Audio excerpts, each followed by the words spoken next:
Listen, if you didn't already know, my name is Nashadia.bradley, your self-love and self-discovery coach.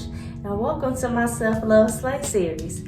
So, this is where we talk about all things self-love, self-discovery, so you can really identify who you are and more things about yourself along the way in your journey of becoming the woman you always desired to be. So, today, we're just going to talk about something that really it might ruffle some feathers a little bit, but that's what I'm here for. I'm here to ruffle some feathers because I want you to really become the best you can be. And in order for you to become the best you can be, you gotta be honest. And so, listen, do you feel like you have to have a man to feel complete? Let's talk about it. I know I'm not the only one, because that's how I felt. I felt like I had to have a man to feel complete.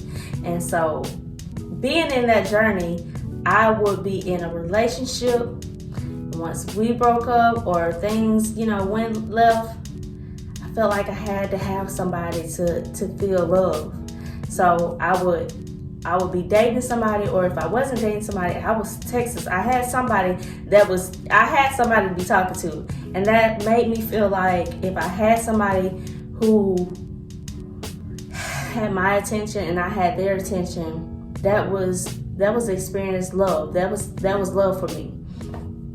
And that's not cool, because I never allowed myself to really discover me. And I allowed myself to be in situations where I didn't like things, but I only did things to really just please a man. And I'm here to tell you today, don't do that. You don't have to do that. You do not have to have a man or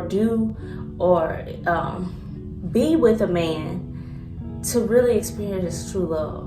I want you today to start really discovering yourself and really start to love on yourself, to embrace yourself, to be confident in yourself, to really be okay with, if you are single, to be okay with that.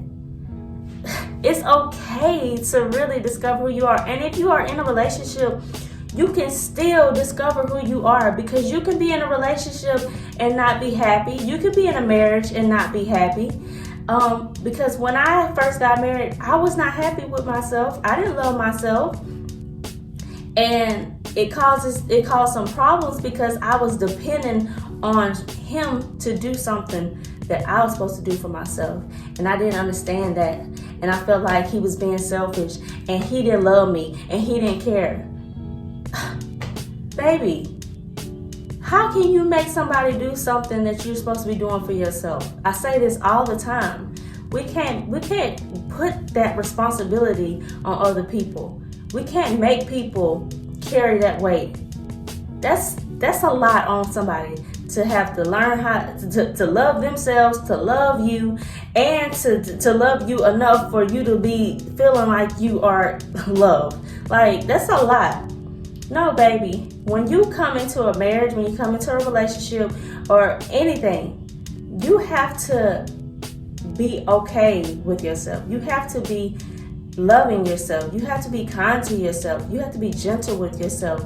And anybody else that comes into the picture, they are in addition to what you already bring to the table.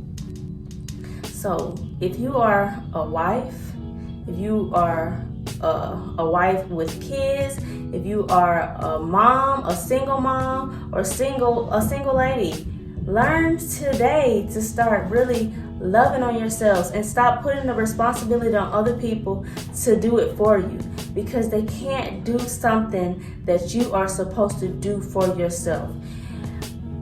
You will not be able to experience real true love or really get the most out of relationships if you don't even know who you are. You have to take the time to discover yourself. You have to take the time to identify who you are, to identify what are your values, to identify what makes you triggered, what makes you happy, what makes you sad, what makes you angry. You have to identify those things, and you have to identify how you want to receive love, how you want to give love, how you want to accept things in your relationships, how you want to set those boundaries, create boundaries, have boundaries, all of that stuff. You got to discover those things. You have to. You have to. It's necessary in order for you to really flourish, okay? And I'm only here to love you and tell you you're doing a great job. And we got to get started on this thing today. I love you enough to see you really get the most out of your journey. So today, really discover that. And we talk about love languages all the time. So what is your love language? I know you took the test. I know you did. We all did, because it was a big thing in the past where everybody went to go take the test. So what is it that you discovered? The same way that you are expecting love from a mate, do that for yourself. In order for somebody to really shower you with love, you have to be an example. You have to be an example first. In order for you to be an example, you got to figure it out. And you cannot expect somebody to automatically know how to properly love you if you don't become the example.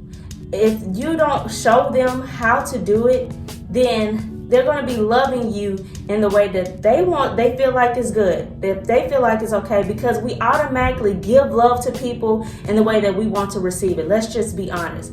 We love to give love to people in the way that we want to receive it. So you have to, if they don't know your love language, they're going to be giving you things that you don't really want. If you are not a big gift person and they are, they're going to be giving you gifts, and you're going to be saying, why do you keep giving me this? Like, I don't want this. I want quality time.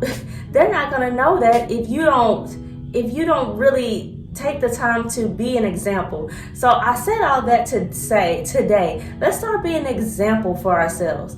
We have to show people how we want to receive love. We have to show people how to respect us. We have to show people our boundaries, what we value. We have to be that example for people. And when they see it within us, they see us really doing the things for ourselves, they have no choice but to respect it. And if they don't like it, guess what? They can move around, but they have no choice but to respect it. But in order for you to get to that level, you got to start working on that. You got to start discovering that. You got to start exploring. This is a journey, ladies. This is a journey, my friend. Like, you have to start exploring all of the things about who you are and what makes you who you are. What is your values? What is it that you like? What is it that make you happy? What is it that make you sad? What is it that makes you feel lonely? What makes you feel unappreciated? What makes you feel appreciated? What is it that makes you feel good? What is it that you need to hear? What is it that you appreciate from other people? We have to be the example. So today, that's all I want to say to you is, let's go out here and be the example. And whatever it is that we're desiring, whether it be a relationship or to build our relationship, it will have no choice but to fall into place or move along if whenever we start to really dig deep and really do those things. So that's all I have for you today. If you are enjoying this Self Love Slay series, go ahead and drop in the comment. I'm loving it. And if you have anything that you want us to discuss, go ahead and drop in the comments below, or you can send us a quick message and we will get back to you. Thank you all for the support so far. And this thing is gonna keep growing, it's gonna keep blowing, and it's gonna get to a whole nother level. Don't despise small beginnings, okay? So once again, if you don't already know, my name is nashadia.bradley, your self-love and self-discovery coach. And I hope that you have an amazing rest of your week, and as you continue to go out here and kill it and slay your self-love today.